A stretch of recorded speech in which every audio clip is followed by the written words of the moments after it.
이내 주진우 기자 오늘 초대했어요. 어서 오십시오. 안녕하십니까. 네, 1심 선고가 어떻게 됐었죠? 1심 선고 때는 징역 15년에 벌금 130억, 추징금 82억 원, 네.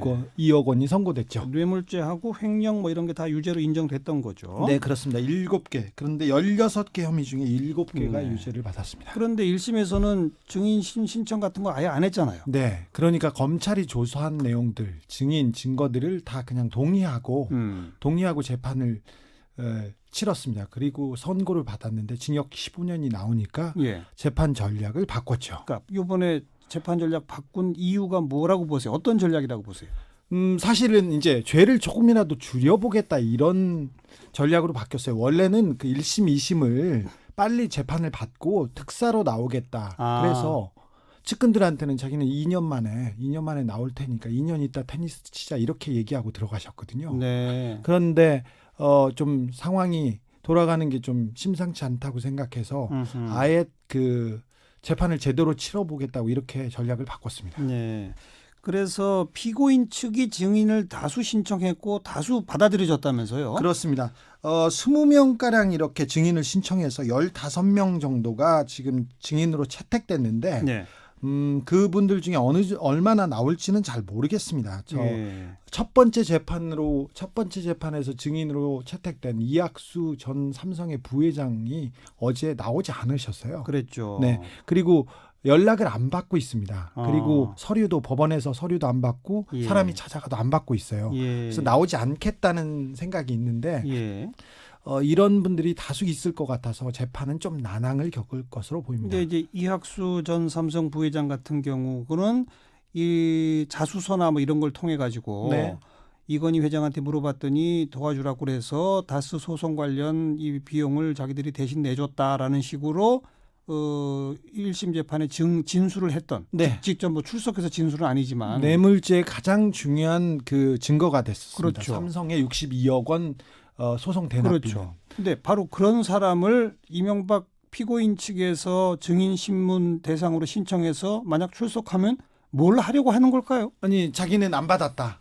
나는 억울하다 이렇게 해서 삼성의 그 이학수의 증언을 좀 바꿔보려고 이렇게 생각했겠죠. 그러면서 진술이 조금 바뀌면 검찰이 무리하게 기소를 했고 네. 무리하게 밀어붙여서 어쩔 수 없이 이렇게 진술한 거 아니냐 해서 구멍을 좀 내려고 했던 거죠. 그러니까 자신에게 불리한 진술을 한 증인을 불러다가 예. 내가 이런 거 부탁했다는 증거를 대봐라. 뭐 예를 들면 이런 식으로. 그렇죠. 네. 그래서 계속 추궁하고 그리고 사실 그런 관계가 있다고 하더라도 앞에서 말하기가 좀 곤란한 경우가 있지 않습니까?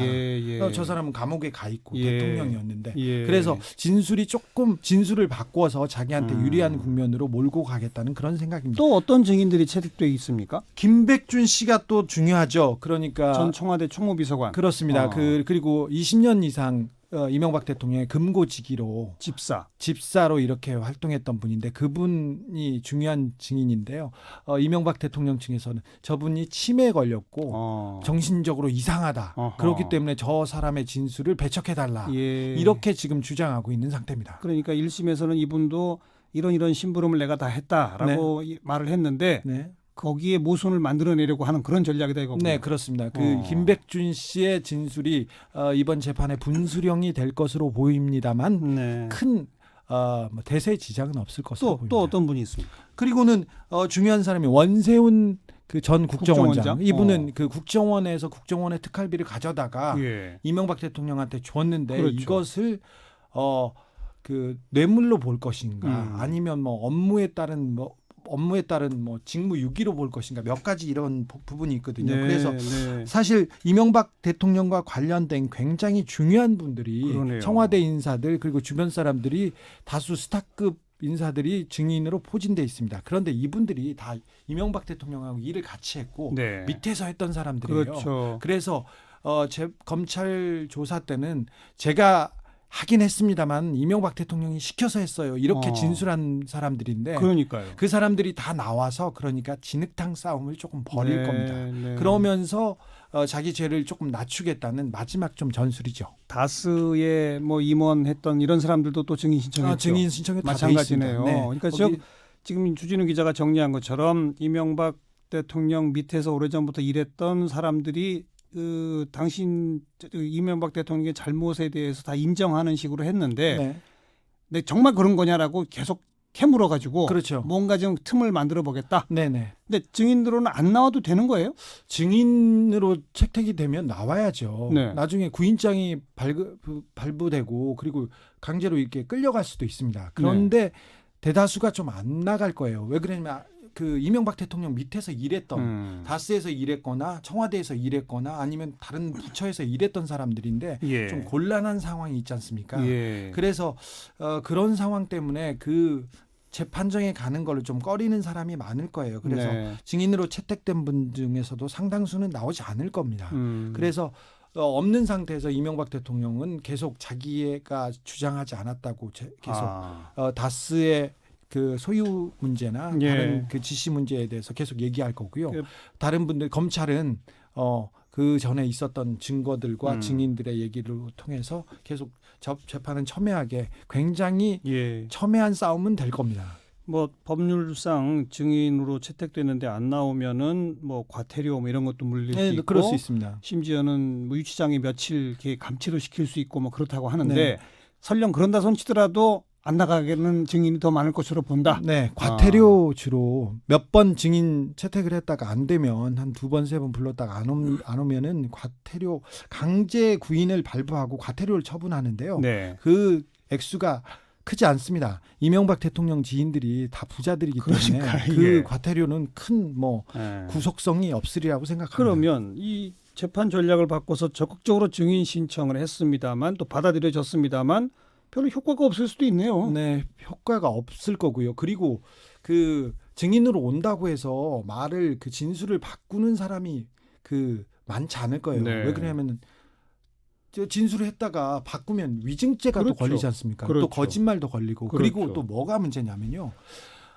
이 증인들이 다수 이명박 대통령하고 공범 관계예요. 맞아요. 그래서 자기는 종범이다. 진짜 주범은 이명박이다. 이명박 대통령이 시켜서 했다. 이렇게 가리켰기 때문에 이명박 대통령 아니에요 한 상황에서 공범에서 자기가 주범으로 떠오릅니다. 그렇기 때문에 이 범죄 공동체 이익 집단들이기 때문에 이게 말을 바꾸기가 어렵습니다. 그럼 벌금과 추징금이 이명박 대통령한테 지금 벌금 130억 추징금 82억이 나왔는데 자기네들이 대신 내줄 거 아니거든요. 그래서 재판 결과가 이렇게 바뀌지는 않을 겁니다. 그런데 죄를 15년 징역 15년을 조금이라도 줄여놓겠다는 그런 그 재판의 기술입니다. 그래서 변호사들이 이렇게 입장을 전환해서 적극적으로 이렇게 주장을 하고 좀 창피하더라도 삿대질하고 아랫사람하고 삿대질하더라도 얼굴 붉히더라도 해보자. 이렇게 가겠다 이렇게 하고 이렇게 스탠스를 바꿨습니다. 그래서 한두 명이라도 증인으로 나오면 좀 얼굴 붉히더라도 좀 해보자. 네, 조금이라도 얻어보자 이런 생각입니다. 그런데 주진우 기자 보기에는 뭐 별무 소용일 것이다. 네, 대세 지장이 없을 것 같습니다. 큰 헛힘 쓴다고 저는 보고 있습니다. 헛힘 쓴다? 네. 그건 그렇고 주진우 기자 이명박 전 대통령한테서 또 고발당했죠. 고소당했는데 제가 10년 넘게 이명박 대통령을 쫓아다니고 저기 흠모하고 이렇게 숭배했었는데 이명박 대통령이 직접 고소한 건 처음이에요. 그래서 대단한 영광으로 생각하고 있습니다. 그동안 제가 이명박 대통령 기사를 쓸 때마다 BBK 검사들 그리고 그때는 한나라당이었고요. 국정원이었고 시민단체 아니면 어떤 사람들 그 여러 사람들이 10여 건 이렇게 소송을 이명박 대통령 관련해서 당했어요. 근데 본인은 안 나서고 다른 사람을 시켰거든요. 근데 이번에 이명박 대통령이 저하고 MBC 스트레이트 제작진 그리고 최승호 사장하고 이렇게 직접 고소를 해서 굉장히 궁금하고 의아해했는데 재판 전략이 바뀌면서 그 여론에서 너무 자기가 너무 그 파렴치범으로 몰리고 있다. 이 부분도 좀 바로잡겠다고 하면서 저를 고소했는데요. 굉장히 웃기다고 생각하고 있습니다. 그러니까 지금까지는 직접 한 번도 나서지 않았는데 나선 대목은 이른바 비자금 관련인 거죠? 제가 그 싱가포르에 지금 이제 지난번에 그 이 프로에 나오고 이후에 싱가포르에 서너 번 갔었는데 아시다시피 이명박 대통령의 크고 많은 범죄 혐의 가운데 다스는 누구 겁니까? 다스라는 작은 부분만 지금 재판을 받고 있는데 예. 나머지 큰 부분이 돈 부분이 있는데 제가 비자금 관련해서 계속 쫓아다니고 의혹을 보도했거든요. 그럼 책까지 쓰셨잖아요. 비자금 저수지 찾는다고. 네네. 그 저수지는 못 찾으셨지만 네, 열심히 찾으려고 하고는 있습니다. 못 찾았습니다. 네, 아무튼 그 찾아가는 과정들을 지금 스트레이트를 통해서 몇 차례 보도한 거고 예. 그걸 문제 삼아서 고발한 거죠. 네. 그래서 사실은 제가 싱가포르 몇 번 가서 비자금을 찾다가 굉장히 길을 잃고 헤매서 거의 울고 있는데 네. 갑자기 고소장이 날아오면서 예. 비자금 취재를 더 열심히 해야겠구나 이런 좀 가르침을 주신다 이렇게 생각이 됩니다. 근데 여기 싱가포르는 제대로 잡은 것 같다라는 느낌이 와요. 네, 느낌이 옵니다. 그러니까 고발까지 당하니까. 네, 10년 동안 제가 이명박 대통령의 무수한 의혹들을 고소했을 때 꿈쩍도 안 하다가 비자금, 특별히 싱가포르 이 부분에 대해서 민감하게 반응하는 걸 보고 조금 더 열심히 해야겠다 이렇게 싱가포르를 더 자주 가셔야 되겠네요. 네, 그러려고 합니다. 아직 그렇지만 뭐 결정적 증거가 나온 건 없죠. 제가 MBC 스트레이트에서 보도한 내용이 미국 재무부에서 이명박 대통령과 관련된 문건과 계좌를 가지고 그리고 우리 국세청에 그 문건을 가지고 보도한 내용이에요. 네. 그러니까 상당히 정부기관 문서니까 일단 신빙성이 좀 있겠죠. 그런 내용이기 때문에 조금 몇 발자국만 더 가면 비자금의 그 실체를 볼 수 있지 않을까 생각합니다. 지난해에는 이명박 대통령을 무상급식 시킨다 저는 그런 얘기를 했었는데 구속시키는 거 목표였는데 올해는 이명박 대통령의 비자금을 찾아서 영치금이라도 넣어줄까 이런 생각하고 있습니다. 네. 그 싱가포르 거기도 여러 비자금 중에 하나인 거죠?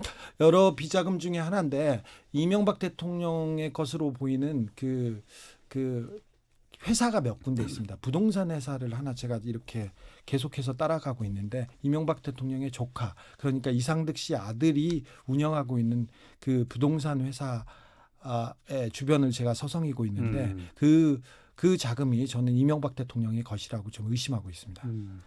아무튼 뭐 몇 번 얘기지만 아직은 의심, 의혹, 취재 중. 아직은 취재 중입니다. 아직 실체가 밝혀진 것은 아닙니다. 그나저나 여태까지 이명박 전 대통령이 직접 나서지 않고 주변 다른 사람들이 주진우 기자를 여러 건 고소 고발한 거 있잖아요. 네. 결과가 다 한 건도 처벌받은 건 없죠? 네, 한 건도 지지 않았습니다. 한 번도 돈을 물어준 적도 없고요. 한 번도 지지 않았습니다. 이명박 대통령이 고소한 건은 100% 괜찮다고 생각합니다. 이번 건도 역시 자신 있다? 네, 그렇습니다.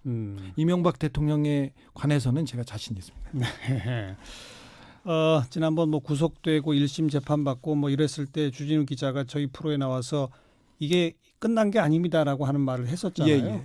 바로 그 끝난 게 아니라고 하는 대목이 지금 이거죠? 네, 그렇습니다. 비자금 등등. 네. 이명박 대통령이 재판을 받고 있습니다. 그런데 정말 크고 중요한 건이 아니라 그 수십 가지 중에 가장 작은 건인 자기 숨겨놓은 다스라는 회사 이 건에 관해서만 지금 재판을 받고 있습니다. 그러니 이명박은 지난 인물이다. 다 흘러가고 끝난 얘기라고 이렇게 생각하지 마시고 그때 있었던 크고 중요했던 구조적인 문제, 권력이 나서서 돈을 훔치고 없앤 문제 이 부분에 대해서 4대강 자원외교, 방산 뭐 이런 등등등. 예, 그 무수한 큰 문제에 대해서 관심을 가져야 된다고 합니다. 생각합니다. 주진우 기자는 올해도 역시 MB 때문에 바쁘겠군요. 네, 그렇습니다. 수고하셨어요. 감사합니다. 시사인의 주진우 기자였고요. 자, 1부 마치겠습니다. 재판 얘기하다 보니까 1심이 갑자기 나오네요.